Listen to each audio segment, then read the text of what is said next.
ఇండియాలో most visited temples ఏంటో మీకు తెలుసా? హలో అండి. Welcome back to our channel. జమ్మూలో ఉన్న వైష్ణోదేవి టెంపుల్ భారతదేశంలో అతి ప్రముఖ శక్తి పీఠాలలో ఒకటి.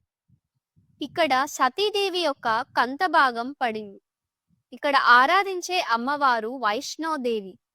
చాలా దయాస్వరూపం కలిగిన అమ్మవారు. ఈ టెంపుల్ త్రికుటా హిల్స్ లో ఉంది. అక్కడ దర్శనం కోసం భక్తులు కిలోమీటర్ల నుండి నడిచి వస్తారు. చాలా మంది జై మాతాది అని పిలుస్తారు. భక్తితో ఈ యాత్రను కంప్లీట్ చేస్తారు. ఇక్కడ భైరవనాథ్ అనే క్షుద్ర పూజలు చేసే తాంత్రికుణ్ణి అమ్మవారు వధించారు.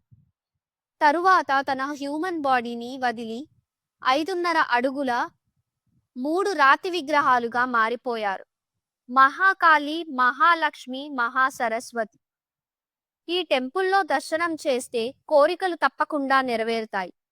వైష్ణోదేవిని ఒక్కసారి పిలిస్తే ఆమె తప్పకుండా పలుకుతుంది. మీరు ఈ డివైన్ క్షేత్రాన్ని ఇంతకుముందే దర్శించుకున్నారా? ఇలాంటి శక్తిపీఠాల కోసం నా ఛానల్ని సబ్స్క్రైబ్ చేసుకోండి అండ్ పార్ట్ 10ని మిస్ కాకండి.